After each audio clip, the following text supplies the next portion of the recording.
స్థానిక జాగృతి blood bank సమీపంలో Varahi best marriage bureau కార్యాలయం వద్ద శుక్రవారం రాత్రి 10 గంటలకు వారాహి మీడియేటర్స్ అసోసియేషన్ అధ్యక్షురాలు సుంకర అన్నపూర్ణ ఆమె భర్త పల్లి విజయ్లపై ఒక రౌడీ షీటర్ దాడి చేసి తీవ్రంగా గాయపరిచారు.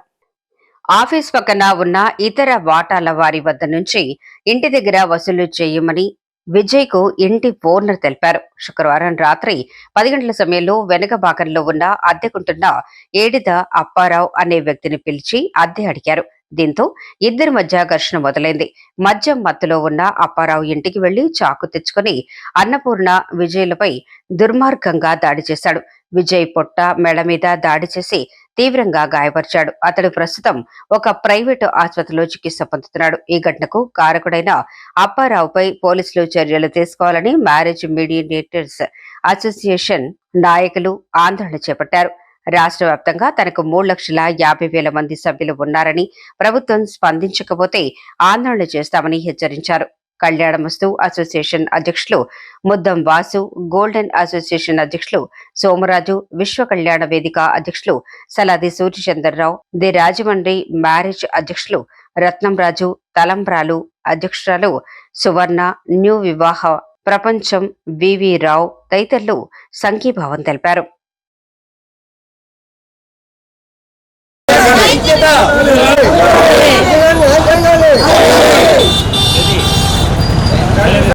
కక్షలతో చేసినట్టుగా ఉంది తప్ప ఇది కరెంటు బిల్లు గురించి అద్దె గురించి జరిగిన సంఘటన కాదు.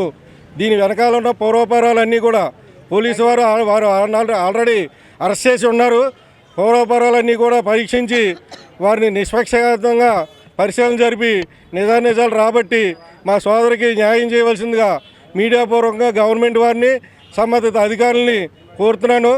ఈ దుర్మార్గమైన సంఘటనను మేము జేఏసీలకు అతీతంగా, యూనియన్లకు అతీతంగా రాష్ట్ర వ్యాప్తంగా ఉన్న 3,50,000 మంది కూడా మా సోదరికి అండగా నిలబడతాం. ఈ విషయంలో న్యాయం జరగకపోతే ప్రతి జిల్లాలో కూడా మేము కలెక్టరేట్లను ముట్టడించి ఈ విషయం మీద గవర్నమెంట్ వరకు మేము వెళ్తాం. కాబట్టి పోలీసు వారు దీన్ని సరైన చర్య తీసుకోవాల్సిందిగా కోరుతున్నాం. ఆ గొడవ సమయంలో కూడా నేను అశ్విని గుప్తా ఆయన కూడా ఫోన్ చేశానండి. మీ మ్యారేజ్ గ్రూప్ తీయించేస్తాను, ఇక్కడ మీరు ఉండడానికి లేదు, మీరు లేపించేస్తామని చెప్పేసి ఏడు తప్పారం అన్నప్పుడు నేను వెంటనే అశ్విని గుప్తాకు ఫోన్ చేశానండి. చేసి మరి ఇలా అంటున్నాడు, ఇలాంటి మాటలు మాట్లాడుతున్నాడు, నీ ప్రమేయం ఉందా, దేనికి తీయించేస్తారని కూడా నేను అడిగానండి. మరి ఆ సమయంలోనే మాట్లాడుతుండే షర్ట్ వేసుకోవడానికి లోపలికి వెళ్ళండాడు, చాకు తీసుకొచ్చి మాపై దాడి చేశాడండి. మరి అశ్విని గుప్తాను కూడా మరి వదలకోకుండా మరి వాళ్ళని కూడా కఠినంగా శిక్షించాలని మీ అందరిని కూడా వేడుకుంటున్నానండి.